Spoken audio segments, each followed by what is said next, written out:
Yo, it's Guido coming at you with the Tactics Talk. Welcome back, guys. And today we have Panama 63. Gene sent me a nice message with this and claims that he's almost 80 years old. It's the internet, so I don't know. No, I happen to believe him. But fellas, look, age is just a number, right? That's something people that are younger than you say all the time. I think they're full of crap. Gene might be able to verify this. Awesome though, man. 80 years old. My mom is still kicking around in her 80s, mid 80s or so, and she can bust up some solitaire. All right, but Gene's on another level. Gene is playing World of Tanks, and he is in his FSV. What is it? FSV Schedule A, Tier 7 in a Tier 8 battle. And he said something along the lines of apologize for his gameplay based on age. Hey, look, let's take a look at it. I'll give you a couple tips as we go. If anybody's got any other suggestions down below. I watched a good portion of this already, the first half. So Gene's going to head over here to the plateau, which I think is a pretty decent spot for this tank. I don't know what his setup is because it doesn't have his field mods finished as we couldn't see his equipment. But he is running a couple large kits. Approve that. And we are running food. Very nice. All right. So the FSV is a medium tank. It's a British medium tank. It is on my list of 100 Battle Challenge tanks as of right now. Pretty close. I want to say about 75 battles in it or something like that. So it should be finishing it up in the next few months. Problem is I used all my Battle Pass points on it. So I think the next Battle Pass I'll probably finish it out. I quite like it. It's tempting to play it like a light tank. You can to some extent. I do have an option or an optics setup on mine, a vision setup. It's really, honestly, fellas, the British medium tanks or more kind of camo snipers think, even though they don't have camo. So maybe camo sniper's not a good one. Let's say vision snipers, right? You're going to use bushes and the vision rules in the game to stay out of being seen, because once you're seen, you're in trouble. Now, Gene does use a lot of auto aim right here, and that's tough at that range. Even as slow as the IS-2 is, the line of sight's fairly high. You're going to end up shooting behind them quite a bit. Also, not as much zoom as I might use. I'm just going to pause it here for a second. Well, maybe we'll wait for the smoke to go away. For this next shot, right before you shoot, honestly, if you zoom in a little bit, and it doesn't look like you're having a whole lot of trouble with the hand-eye thing. I mean, you're putting it on that far away, so to speak. I mean, if you can highlight a tank that far and get shots and even get auto aims, you can probably use the scroll wheel to zoom in. It's one of those things. I don't know what equipment you're using. Don't even know if you have a scroll wheel. Sometimes people don't have those things. Maybe the finger doesn't work for the scroll wheel. Never used it. Don't want to use it. I don't know what, but I'll tell you what. If you zoomed in just a bit and were able to aim just a little bit better than the auto aim, which is really going center of mass. Is that what it's doing right now? Let's actually back that up because that's a great illustration at range. I don't normally see people take auto aim shots at range. Let's pause this thing for a second. We'll zoom in and see where we're actually aiming. See how the center of mass works? Right there. It's actually a little forward of where I thought it might be. That's kind of interesting. There you go. So we lost it. We're going to get the light on the other guy here. He's going to show up. We see him. We put the boom. There we go. All right. Now we got that thing aimed in, and there's your center of mass. And the problem with this aim point here is you're right at the kind of the corner of the tank. There's lots of angles in here to include the turret. So if you zoomed in a bit and went right here, or even down and left a little bit into the track to try to get a damage in a track, or at least a track. So I just feel like there's a lot more opportunity. You don't even have to zoom in all the way like that. You could zoom in just, what are we looking at here? You could just go, to here, anywhere, to be quite honest. But the way people play their technique, a lot of times it's tens of thousands of battles, and it's something they've developed over time that works for them. So it's one thing to go to look at it and say, well, I think you can probably do this a little bit different. It's another thing entirely for them to figure that out and change habit patterns. There's several habit patterns I have that I'm just not going to change, probably out of pure laziness, to be honest. But little auto aim there. I think we get one on this guy. Nice lead fire there. There you go. So that's what makes me think you could probably use a little bit of zoom depending on your equipment and how you're set up.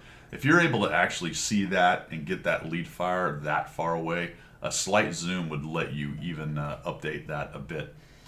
That's actually might be one of the crutches for me, is zooming in too much at times. If I did a little bit more third person stuff, probably would help out. Again, that's one of those things that after 100,000 battles may or may not ever happen. So we're hanging out up on the plateau. The Barask went and challenged the 122, and now he's running away. You're doing a nice job. You've got shots. That's the thing here. These guys are presenting you with their sides. And, oh, was that the Barask? The Barask got you shot, dude. I didn't notice that the first time I watched. I stopped watching it, so some of this will be new, but I didn't see this part the first time I watched. Hey Beerman came in, rammed you, went behind you, and got you hit because he was seen. That's awesome. Oh no. We're both just hanging out right here. Ooh, another shot goes in. So as long as there's shots there, go ahead and take them. That's what you're doing. The 122 would concern me a bit. I do like to use this bush right here. This thing doesn't have amazing camo, but I think it's good enough to kind of peek in this bush, get your spotting point up above there, and see what that 122 TM is doing. It made me a little bit nervous watching this, how much we sort of hung out. This dude just keeps giving you shots, which is fantastic. And, oh no, not the auto aim again. Never mind, it worked. Auto aim away. There you go. Nice. I don't know what that Carl was thinking, but you took advantage of it. So again, I'm concerned about the 122. Also notice the 274 Alpha is up on their camping spot up there. I would start to be getting worried. I would start to be worried about potentially the 274 Alpha kind of moving along there and joining the 122. I don't know if they've seen you. I think you haven't been spotted. Don't know. But they might be thinking they can come take out the Barask. And then notice, and this is something you got to pay attention to, fellas. Look at the mini-map. Notice his Barask just bailed on him. And it's just him now with his 793 hit points and his 150 or so Alpha pew-pew gun. Yep. And now we've got a 122 moving up with 1,400 hit points. And this is not looking good here. We do have some campers on our Sniper Hill, so we can punish the 122, provided we can survive him for a bit. Yeah, Gene, I'd have popped up there and taken a look. Like, what is he doing? Okay, there he is. Oh, he's moving towards me. Not good. Not good at all. He does get a chunk taken out of him.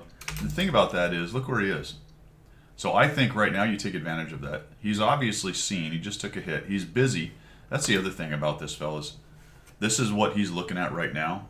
If you just zoom out and move your camera, you can go, what's he doing? Oh, he's looking over here. And he's out from behind this rock. So if I just swing around to this corner, I can put a shot up underneath his lower plate or track him or something, or both potentially, and start harassing this guy and maybe get him pinned down so these guys take him out. Looks like we're sort of thinking about that, but we're going to use the bush to do it. Artie's going in. And then we YOLO. Oh. Get out of there. Oh, man, we're standing in. This makes me so nervous. And then we go late. Oh, no. Okay. And our buddies came. Looks like the Barask swung around and helped. So a little bit hesitant there. I think the idea was there. The execution, I would have gone where the Barask is. But, okay, you got up into the bush. You got a shot on him. And then the snipers put shots on him, and the Barask came in and finished him off. But once you came up into the bush and shot, I might have just pushed towards him right away, because what you want to do is you want to swing around behind him, get some shots back behind him, and not let him shoot you right in the face.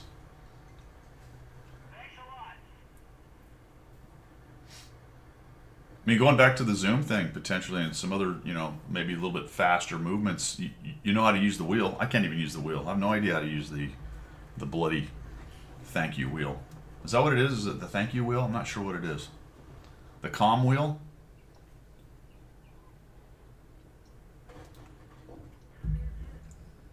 This guy's just down here harassing him. Maybe go for a track. That's something you can think about with little guns like this and tanks that you might look at the front of that Hori's armor and go, man, I'm going to have a hard time pinning him. You could zoom in and try to go for the track. And if you can pin him, now we're getting a little bit more assist. Although we're doing well. We did get some assist out of that. 600, almost 700. Looks like 700 or so. So we're at 1,176 damage, 1,236 assist. All right, let's think about this now. What next? Well, the Barask has already swung through there, so He didn't see anything. Doesn't look like he got shot too much. And he's about, hey, Beerman's about to push up on top there. Although the 274 Alpha is gone. If we look at the list over there, the 274 Alpha is seen. The G-SOAR is way over on the other side, last seen. The 1357F is last seen. There's an Artie up in the corner. What are we missing? The Saint Emil. And are we actually missing an IS? That's awesome. There's an IS. What that means to me, more than likely, is we have a Camp Alama Ding Dang IS. There's an IS in a corner somewhere behind a bush. Somebody not really playing. I wouldn't worry about him too much. I wouldn't want to walk into shots and let him have shots at me, but that's probably not a player that's very good, more than likely. I'd expect the Saint Emil maybe to be on the sniper spot where the Broska's about to light, potentially, or over in the corner. Although, it's unfortunate we don't have a lot of vision over on the east side, so some of that stuff could be filtering down to the southeast towards our GW. And I think you need to be trucking already. Like, let's just think about this. There's no shots here, man. Unless for some reason the 274 Alpha filters through. There's the bloody IS. Wow. So he was in the town the whole time unseen? Am I missing? Hold on. Maybe I'm missing the little marker. Did I miss the marker? No. Somehow he's near the town, or at least maybe he moved into the town. Maybe he was camping in the back, or AFK, or hadn't loaded in or something, and then he gets lit. That blows my mind that he's been around that long potentially. There he is. Okay. Could be a late joiner, was hiding something. I don't know. That's strange. But like I was saying, I'd get moving in there. Broska's asking for help. I mean, honestly, I'm going to beat this dead horse a little bit here, man. What exactly are we waiting for here? 1357's in town. Our only shot lane is here. So maybe we're thinking the object might try to come around behind or push through here or something like that. I don't know. I think I go with the Brosk. Let's clean up their 6 o'clock. And then we start to have lines of fire into the back, right, from the north. We're going to have lines of fire down into the north part of the town, while our guys in the south part of the town kind of keep them lit and keep them busy there. Whoa. When we're driving, I know some people like to see where they're going. I zoom out so that I can both see where I'm going, and then I look towards where I think something's going to happen. Where's the next thing that's going to happen? You know what I'm saying? If we zoom in, this is fine right here. Bit of a zoom. But that part where we're just kind of driving straight and not really looking. I don't know what... Oh, the Broska's down here. Okay. So we're going to come up and engage the Emil. I did see this part. All right here I back off immediately. I'm not gonna walk up and let him have a shot, especially since somebody might be able to shoot him in the back. And I'm going to wait for the Brosk to come up, but we just choose to come on up and eat the shot. I mean, that thing hits hard. It's got a long reload, so it's going to take him a while to do it. We're just going to walk in here, and then we stop, which surprised me a bit. I'd have gone right by him, Gene. Just swing around his left side. Don't let him keep his gun on you like that. And I think we realize it here. I don't know if maybe you thought he was going to try to ram you, and that's why you moved. I'd have gone around him anyway. It's a casemate. Make it hard for him to get his gun on you. Also, I want to kind of cover up a little bit with these rocks right here. And the reason I want to cover up a bit with these rocks is this dude down here, the IS and the 274, is that thing still alive? No, they killed it. But the 274 one is alive, and this guy. Anybody in the north part of the town right here has shots up there. That's why I use this rock to cover. And then anyone camping down here or Artie who might have shots into my side, I'll just kind of tuck up here. You try to the max extent possible. Consider all the different avenues. Nobody can do all of it, and sometimes something just surprises you, or you forget about it, whatever the case may be. You're not completely paying attention. But that's why looking at the replays is so useful, is you can kind of look at that and go, oh yeah, okay. Next time I see that, maybe I'll try to remember to do that kind of thing. We're going to shoot the Artie. All right. Shot selection. Which one's more dangerous? Honestly, right now, which one's the more dangerous tank? Probably the G-SOAR. It's a one-shot. Brosk is probably going to murder the GW. And it goes back to what I was just saying. Maybe you didn't see it. Sometimes people don't process it the same. But if you sit here at 1G and look at this and go, which guy should I probably have shot? Which was the most bang for my buck in terms of taking out a tank that needed to be taken out? A fully loaded GSOR, again, we don't know what its load is, just assume it is extremely dangerous right here. So we probably could have taken him out. Turns out that we do. Here we go. It took a while, and then we went with the auto aim. And now that's the first time I saw where it might be a little bit difficult for you to put it on, but I'm telling you what, though, the other part is if you zoom, it's a bigger part of the screen, so your muscle movements don't have to be as precise to kind of, even with an auto aim, you know, if you go zinc, right click, auto aim, that's easier for me anyway. That's way easier than back here going, because I have the same thing. I'm like, okay, where's the highlight? That kind of thing. Is that dead horse beaten enough? I think it is. Swing around. Turn in here. All right, no, here's what I want to know. Did you have a shot? Right there. A lot of times, especially late game when the hit points are getting low, the opportunities are getting low to get damage. Nice back out. I'd have been zoomed out like you were and looked at it and go, I wonder if I have a shot. Stop and get that shot. There we go. Okay. Now we got an arty and a light tank. I'm getting off this hill. Yeah. Just get off the hill and push. Push towards the hit points. Now 1357 is somewhere down in the south. I wouldn't worry about the arty. They're going to kill the arty. This is one of those things where you look at it and go, all right. Generally, I suggest just keep pushing because people miss, they get killed, whatever. You might get a shot. Maybe he moves out from behind cover. But based on what's going there, Boroskin at 1357, I'd have gaffed off that arty completely and headed south and see if I can't find a 1357 because that guy's just going to get killed.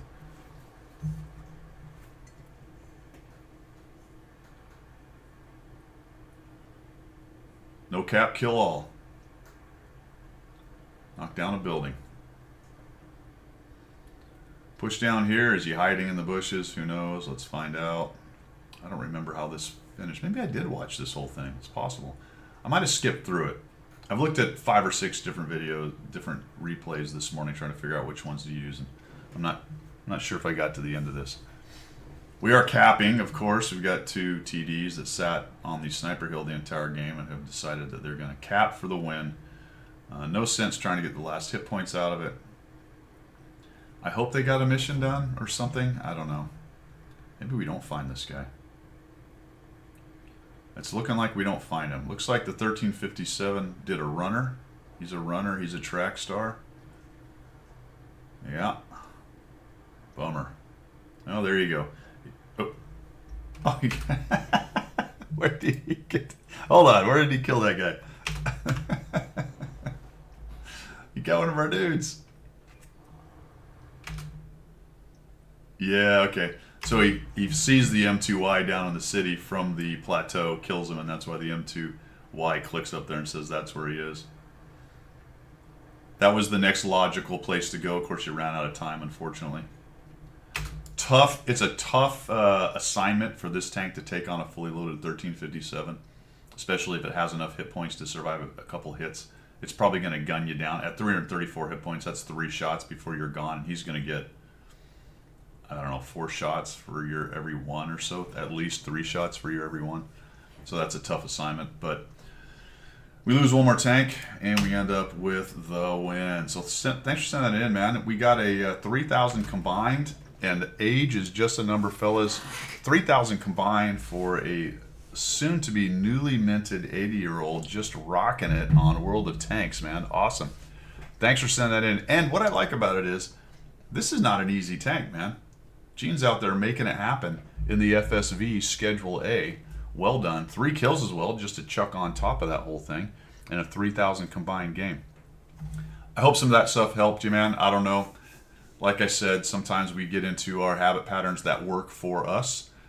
There's other things that I potentially don't know about for why things are done one way or not done. That is one thing I have learned doing this is I have given a lot of suggestions over the years, and people would give me the reason why not. They don't, or why they don't do that, and it makes complete sense. I'm like, okay. Same reason that there's several things I do in this game that other people don't do, and there you have it. And sometimes we're just stubborn and we just want to do it our way, even though we know it's objectively not the best way. And I am guilty right there. Thanks for tuning in, guys. I do appreciate it. Have a great one. Any good suggestions for Gene, attaboys, whatever, chuck them down there.